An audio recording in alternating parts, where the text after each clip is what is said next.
Maligayang pagbabalik sa Cine More Recap.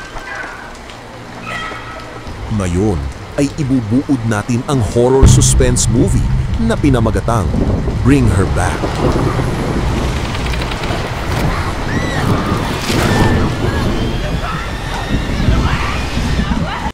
Sa simula ng kwento, makikita natin ng isang teenager. Nang lumingon ng teenager, nanlaki ang mga mata niya sa gulat. Sa kanyang harapan, isang maliit na bata ang sumusubok na noo niya ng matalim na kutsilyo gamit ang kanyang bibig. Sa gulat, agad na tumakbo ang teenager at sinubukang pigilan ng bata. Pagkatapos ay binuhat niya ito at sinugod sa labas para dalhin sa ospital. Ngunit, nang marating na ng bata ang puting linyang nakamarka sa bakuran, bigla itong huminto. Natatakot siyang tumuwid sa linya. Pilit siyang hinila ng teenager palabas. Hindi niya rin naasahan na mabubuwal ang bata sa lupa at magsisimulang sumigaw ng malakas sa kakaibang paggalaw ng dibdib. Ang teenager ay hindi pa nakakita ng ganito at siya ay natakot. Ngayon ang kwento ay bumalik ng ilang araw bago ito. Si Andy at ang kanyang nakakababatang kapatid na si Piper ay parehong menor de edad. Ilang araw na ang nakalipas, namatay ang kanilang ama sa isang aksidente sa banyo.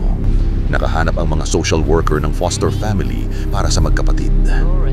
Ipinadala sila upang manirahan sa isang babaeng nagngangalang Laura na isang counselor. Sa unang araw pa lamang ay malugod silang tinanggap ni Laura at nagpumilit na magpakuha ng litrato ng magkakasama. Sa panlabas, si Laura ay tila banayad at masayahin. Ngunit hindi nagtagal ay napagtanto ni Andy na parang may mali sa kanyang pag-uugali. Nagulat siya nang ipakilala niya sa kanila ang kanyang namatay na alagang aso na medyo kakaiba. Hindi mapalagay si Andy.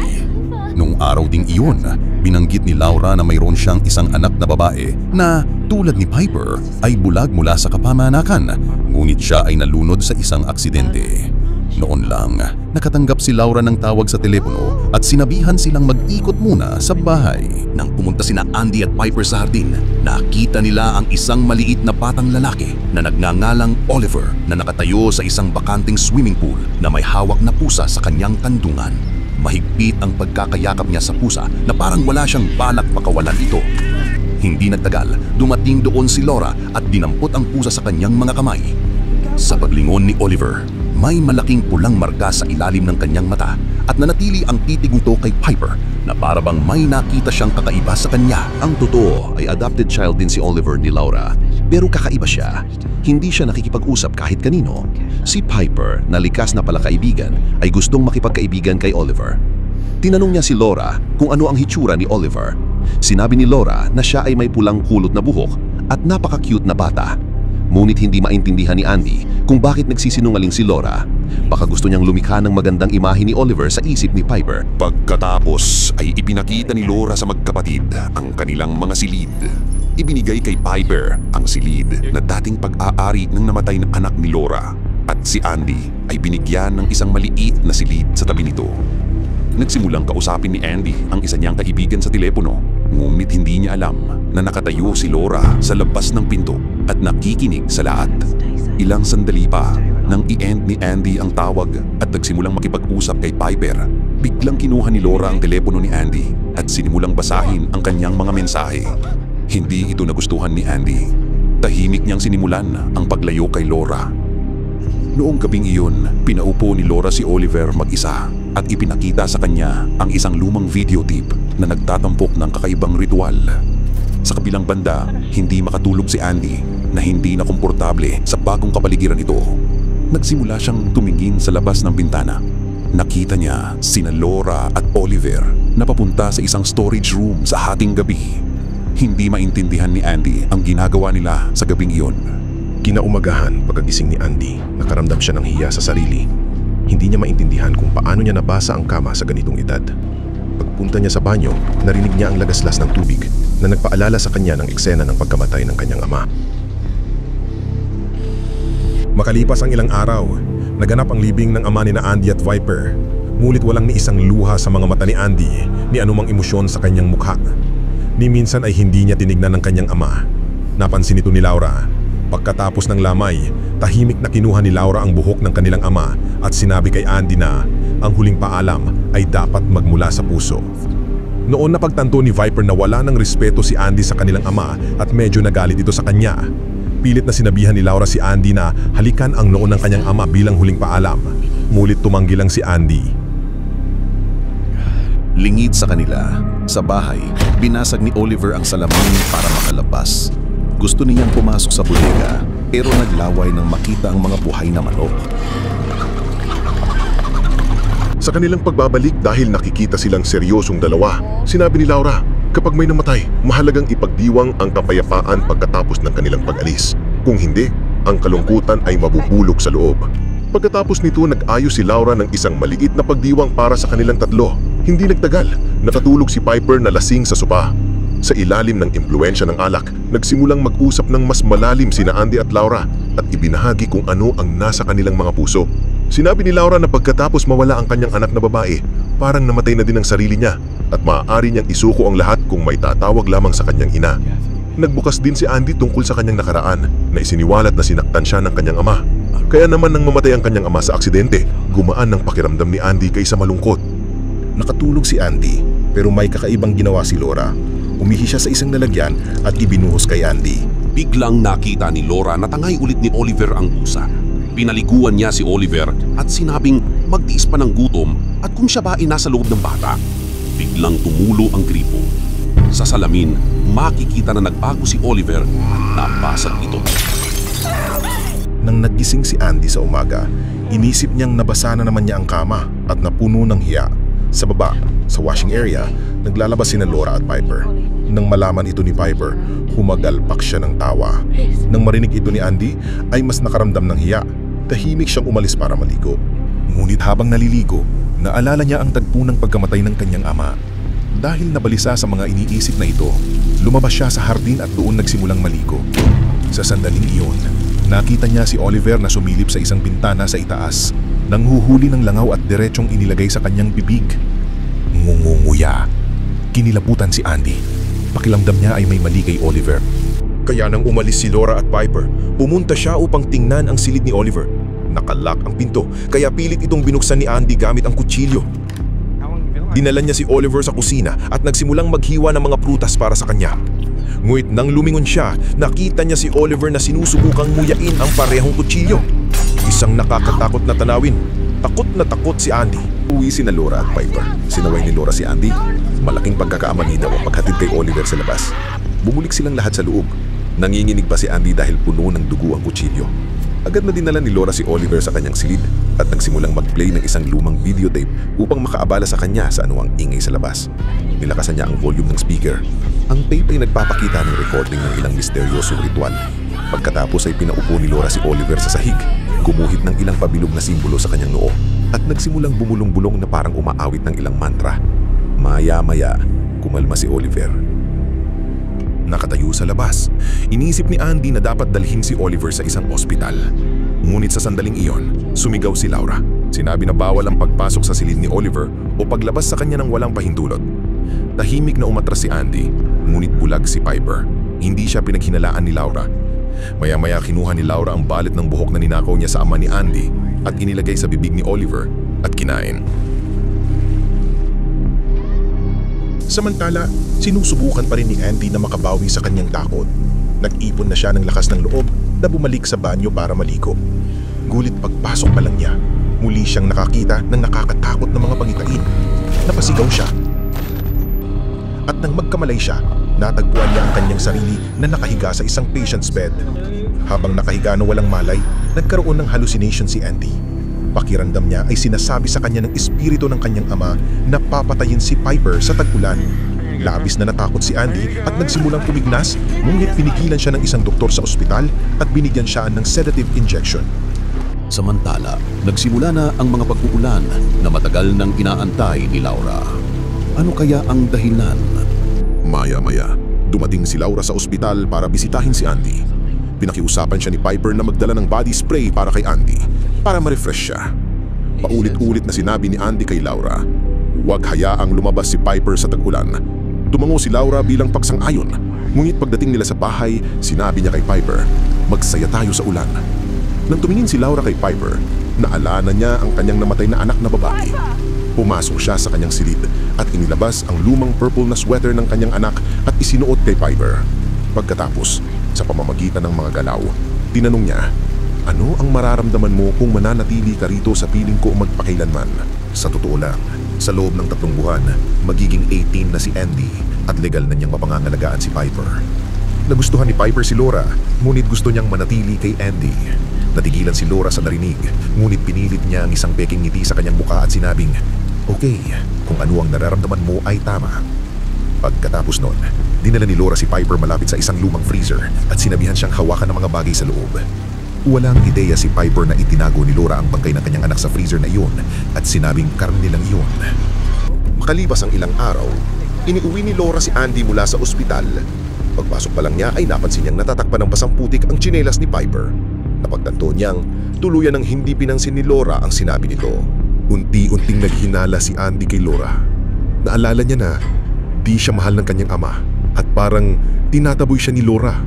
Nang gabi ring iyon, gumuhit si Laura ng parang bilog na pattern sa ulo ni Oliver habang nanonood ng isang kakaibang video. Namula ang mata ni Oliver at parang wala na siyang buhay. Patuloy na pinapanood ni Laura ang video na iyon na para bang naghahanda siya para sa ilang pangunahing ritual. Pagkatapos nito, kinuha niya ang spray ni Andy at winisikan sa sarili niya. Pagkatapos ay tahimik siyang pumasok sa silid ni Piper at sinuntok siya sa mukha malapit sa kanyang mata. Kinaumagahan nang makita ni Andy na namumula ang mga mata ni Piper. Labis siyang nag-alala at nagtanong kung kumusta siya. Ngunit naamoy ni Piper ang parelong pabango mula sa katawan ni Andy tulad ng sa spray, kaya inisip niya na siya ang nanakit sa kanya. Gumatong pa si Laura at sinabing ang kapatid niya ay nagiging marahas tulad ng kanyang ama.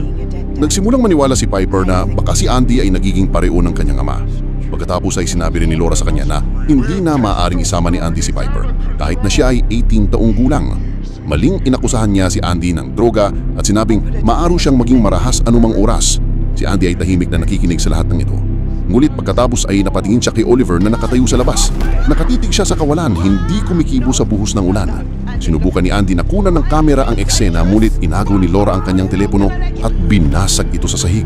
Sa galit, itinulak ni Andy si Laura sa dingding at itinaas ang kamao sa kanya. Ngunit hindi niya ito itinuloy. Pero tumili pa rin si Laura na parang natamaan. Nang marinig ito, inakala ni Piper na si Andy ay talagang nanakit kay Laura. Kinampihan niya si Laura at hindi niya naintindihan si Andy. Sa sobrang sakit, umalis si Andy ng bahay at dumiretso sa opisina ni Wendy. Habang naghihintay doon, nahulog ang kanyang mga mata sa isang nawawalang poster ng bata sa dingding. Kamukhang-kamukha ni Oliver ang bata sa poster. Nagsimulang maghinala si Andy na maaaring kinidnap ni Laura si Oliver. Agad niyang pinuntahan ang babaeng nagpahatid sa kanya sa bahay. Sinabi sa kanya ni Andy ang lahat, ngunit hindi makapaniwala si Wendy. Ayon sa kanya, si Laura ay isang huwarang babae na nag-aalaga ng mga bata. Gayunpaman, upang matuklasan ang katotohanan, umayon si Wendy na sumama kay Andy. Samantala, pauwi na si Laura pagkatapos ihatid si Piper sa paaralan. Pagdating niya sa bahay, nakita niyang magulo ang buong bahay. Maya-maya, lumapit sa kanya si Oliver na puno ng dugo at kinagat na nito ang kanyang braso. Sumigaw siya sa sakit at buong lakas na itinulak si Oliver at tumakbo para magkulong sa kanyang silid.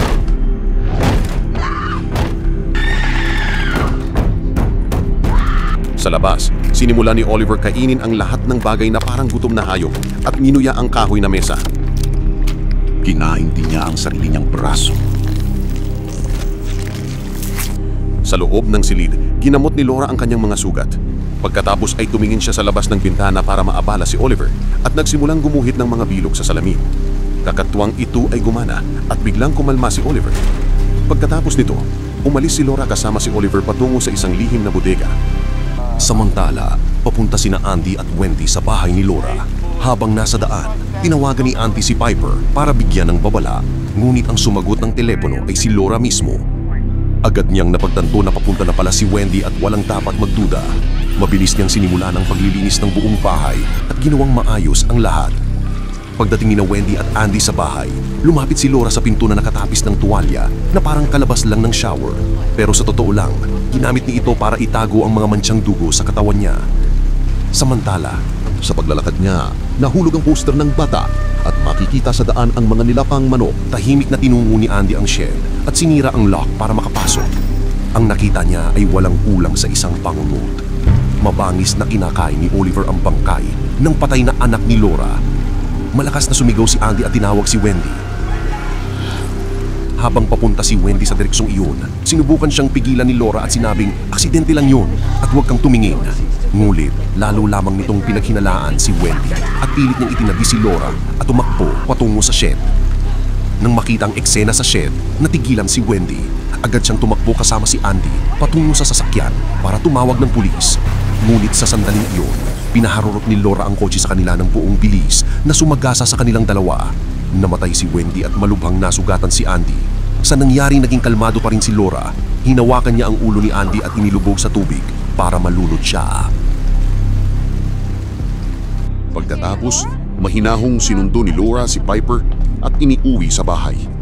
Maya-maya pa, narinig ni Piper ang boses ng kung sino sa bahay. Parang si Andy. Sinundan niya ang boses sa loob ng silid, ngunit nang maramdaman niya kung sino iyon, hindi ito si Andy. Pumasok si Laura at sinabing si Oliver iyon. Naglalaro lang siya ng prank. Ngunit naghinala si Piper dahil nauna nang sinabi ni Laura na si Oliver ay may pulang kulot na buhok, ngunit maikli at tuwid ang buhok na katatapos lang niyang hawakan. Napagtanto ngayon ni Piper na isang malaking kasinungalingan ang sinasabi ni Laura. Sa takot, tumakbo siya sa banyo at nilak ang pinto mula sa loob. Sa kanyang pag-atras, ang kanyang paa ay tumama sa isang malambot na bagay. Bumaba siya para hawakan ito. Ito ay isang katawan ng tao. Nang maramdaman niya ang muka, naramdaman niya ang mga braces sa ngipin. Si Andy iyon. Ngunit sa sandaling iyon, binuksan ni Laura ang pinto gamit ang isang susi at pumasok. Sa ngayon, naipahayag na niya ang kanyang tunay na pagkatao.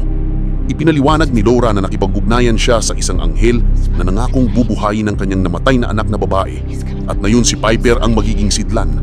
Sinabi niya na ang natitira na lang ay lunurin siya. Kapag namatay siya, babalik ang kanyang anak sa katawan ni Piper. Inipon ni Piper ang kanyang lakas ng loob at binato si Laura ng isang baso. Pagkatapos, kahit papaano ay nakatakas, ngunit si Piper ay bulag. Habang tumatakbo, nabangga siya sa pinto at nawalan ng malay. Pagkaraan ng ilang araw ng malakas na ulan, ang lumang swimming pool sa likod ng bahay ay napuno hanggang baywang. Inilubog ni Laura si Piper sa tubig. Ang nakakalunod na tubig ay gumising kay Piper. Nagsimula siyang gumulong at desperadong nagsumamo kay Laura na huwag siyang patayin. Sa isang huling pagtatangka na mabuhay, tinawag ni Piper si Laura na ina. Isang salita na maaring pukawin ang kanyang pagiging ina. At may nangyari nga. Lumutang sa mata ni Laura ang mga alaala ng kanyang anak. Lumambot ang puso niya at dahan-dahan niyang binitawan si Piper. Agad na hinubad ni Piper ang kanyang sweater at nagsimulang umakyat palabas ng pool. Ngunit sa sandaling iyon, sinundan siya ni Oliver. Para bang ayaw niya itong pakawalan. Hindi napansin ni Piper na nadoble na ngayon ang kanyang tapang. Ilang beses niyang sinipa ng malakas si Oliver sa tiyan at nagsimulang tumakbo. Ngunit biglang nadulas ang paa niya at bumagsak siya sa lupa. Huminto si Oliver doon. Namutla ang mukha niya. Dahil sa mga sugat sa kanyang tiyan, lumala ang kanyang kondisyon at umubo siya ng dugo. Pagkatapos noon, parang nabasag ang epekto ng ilang di nakikitang puwersa. Tila luminaw ang mga mata ni Oliver. Dahan-dahan siyang nagkamalay at napansin niya sa sarili niya na nakatawid siya sa linyang dati ay hindi niya magawa. Sa oras na dumating ang pulis, ganap nang bumalik sa normal si Oliver. Samantala, si Piper na nanginginig ng husto ay tumakbo patungo sa kalsada. Pagkatapos ay nakita siya ng isang kotse at isang mabait na lalaki sa loob ang nagdala sa kanya sa ospital. Sa huli, nasira ang pangarap ni Laura na buhayin ng kanyang anak. Niyakap niya ang walang buhay na katawan ng kanyang anak at tumalon sa parehong pool na para bang nagpasya siya na ngayon ay mabubuhay o mamamatay kasama ang kanyang anak na babae. Dito nagtatapos ang kwento. Ano ang masasabi mo sa pelikulang ito? Mag-iwan ng komento sa ibaba. At kung nagustuhan mo ang videong ito, mag-like at mag-subscribe para sa higit pang recaps. Hanggang sa muli!